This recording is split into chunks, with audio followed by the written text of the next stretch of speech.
I'm Yana Aronova, the new guest host of Creative Continuity. Hello, I'm Harold Gant, the new guest host of Creative Continuity. And don't forget about me, Mark Aronoff.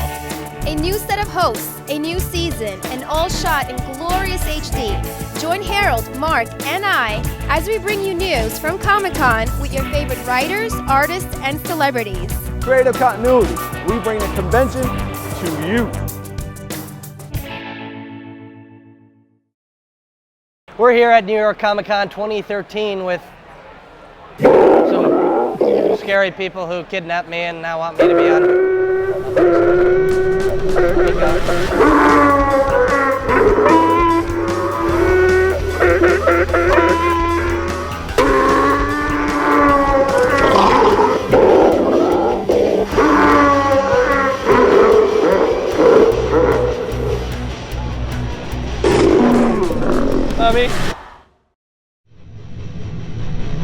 Joshua Hale Fialkov. I started self-publishing. I did webcomics for a few years.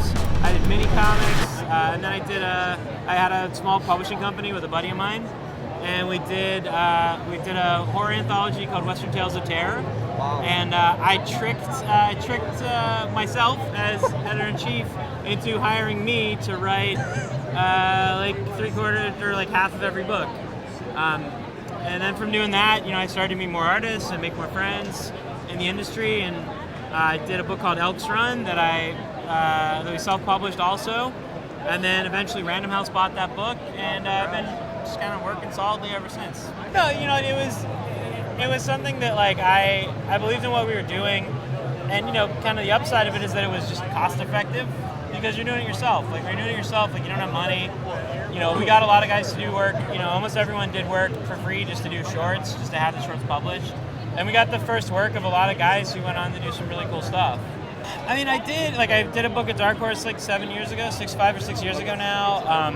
I did a bunch of stuff at Marvel back then, but I did predominantly my own creator-owned stuff. So I was, working towards self-publishing, but I worked for everybody. I worked for Harris on Vampirella for about 1.5 years.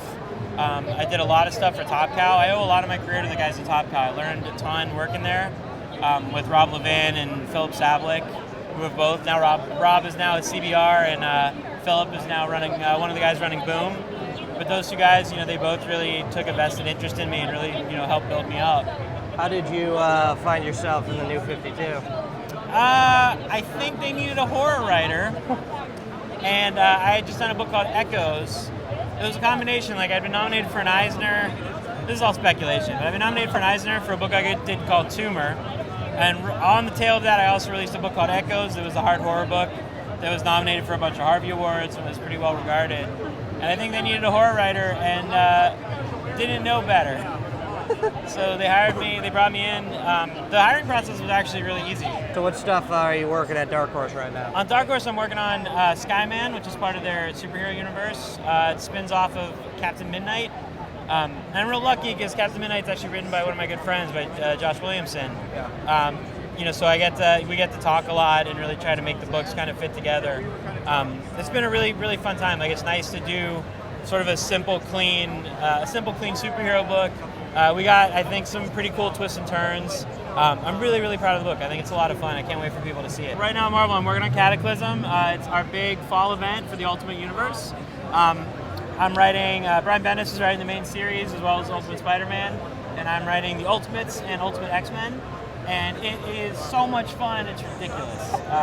The event is about the Galactus from the classic Marvel Universe crosses over into the Ultimate Universe and wreaks absolute carnage across all of the galaxy. So the Hunger miniseries, that the last issue is coming out soon, or has come out, depending on when this runs. The Hunger miniseries is actually about Galactus meeting Galactus, okay. The Galactus Swarm. And in that, that's a story told from the point of view of Rick Jones. Oh, wow. Of Ultimate Rick Jones, who is totally awesome. And it's got Silver Surfer and Captain Marvel. It's so much fun. And it's with art by the amazing Leonard Kirk. It's just scorchingly good. Brian's awesome. We talk regularly. I know what he's doing in his story. He knows what I'm doing in my stories. And what we're trying to do something with the book where all the stories are telling one story, but each one's being told kind of as its own little movie. So you have like each one is its own little story, separate from everything else. You can read any piece, or you can read all of it. If you read all of it, it's going to be better. It's going to be more pleasurable. But you can read individual pieces. You can read however you want to read. What is the Ultimate X-Men? How do they come into the story?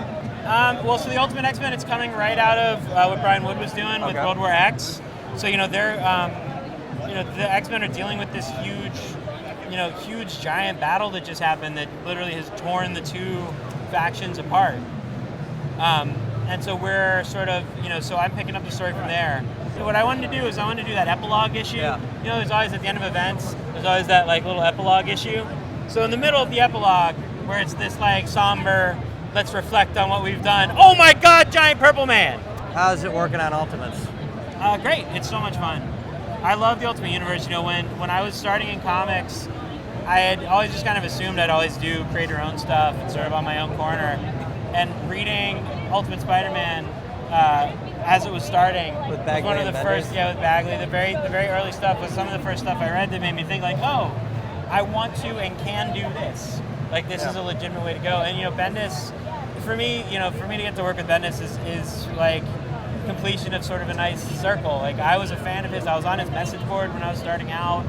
He was always super supportive of me. So it's really a dream come true. Doing I have my digital comic, The Bunker, which is a creator-owned series we're doing. It's Comixology exclusive. Oh wow. Doing that book where it's all the same thing, where it's really gone almost all the way back to when we were starting. It's just Joe and Fernari and I. We own it together. We do everything ourselves. There's no, we just added an editor in Rob Levin. But it's really like a mom and pop thing, and that's had just a huge amount of success. It's been so gratifying to kind of get to do both sides and get to have so much fun and reward doing both. What can you tell readers about that upcoming story? So what The Bunker is about is a group of friends, while out to bury a time capsule, discover a military-style bunker, and inside that bunker is information about the apocalypse and their roles in it. And each one of them has to make a life decision about whether they're going to follow the path they're on, knowing that path might lead to the end of mankind. Would you follow down that path? I don't know. I mean, that's the thing. It's sort of something that, it's funny, but it's something that Joe and I talk about when we're working on the book all the time. Like the idea of fate and decisions. And what's interesting is that the work has kind of bled over into our lives and the business side of the book too, where we have a lot of conversations about like, if we go down this road, this happens. And if we go down this road, that happens. And it's very self-fulfilling. We're doing right now on Comixology, you can actually try the first issue of The Bunker for free. So what you can do is if you go to www.comixology.com/redeem and then enter the password, what is The Bunker, you get the first issue for free to try out. Sir, it's been a pleasure. Thank you Good so much. conversation. The writer, Peter David. For many years, I wanted to be a reporter until I decided I did not want to be. But my interest in writing was still there, and I just kind of drifted over toward fiction. What type of fiction were you influenced by?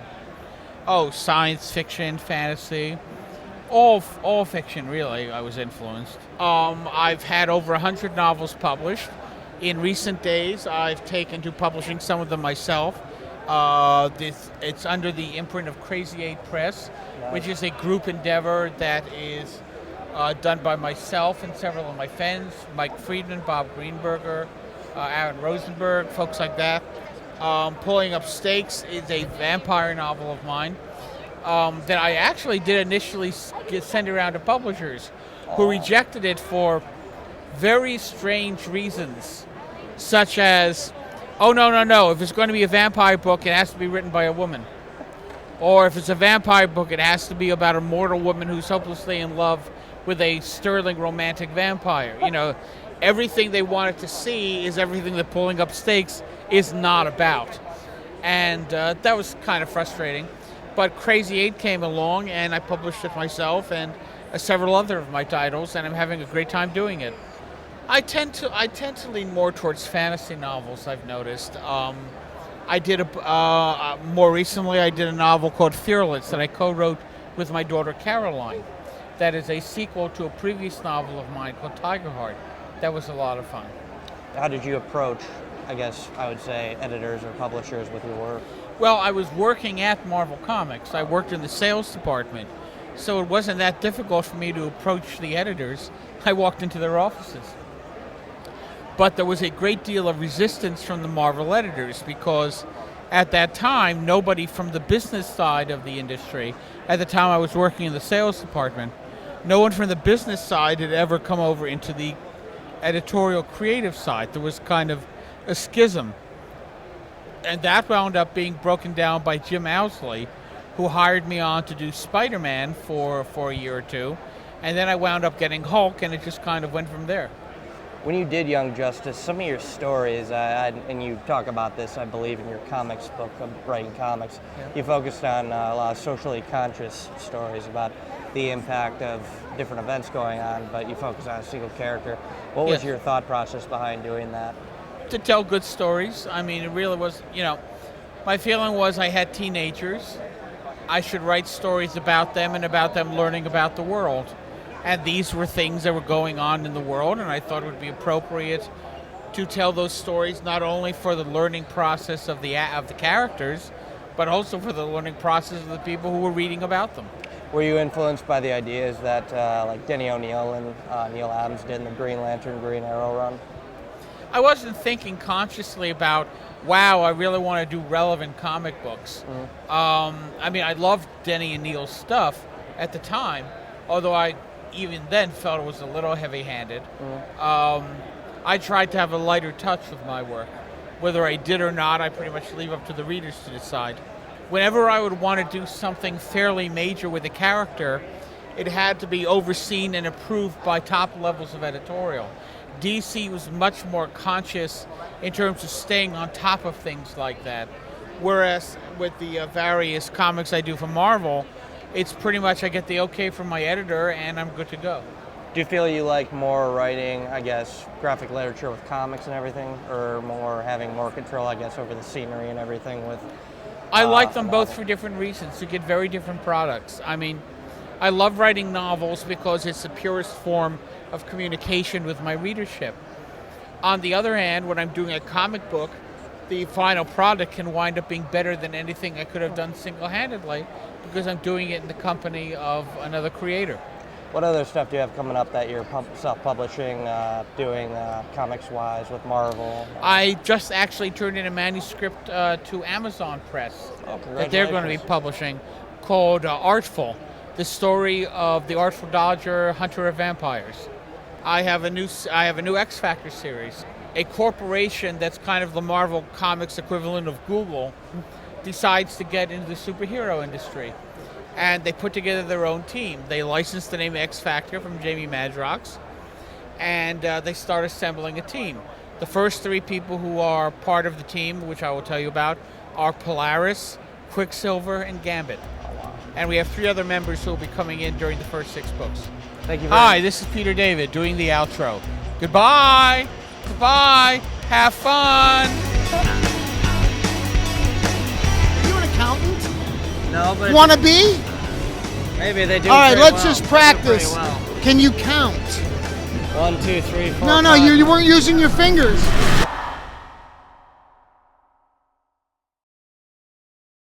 Do you know about Bestow Productions?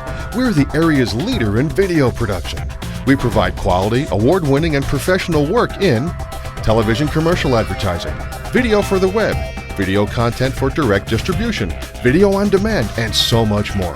Give us a call at 570-486-4948 and see what Bestow can do for you. And now you know.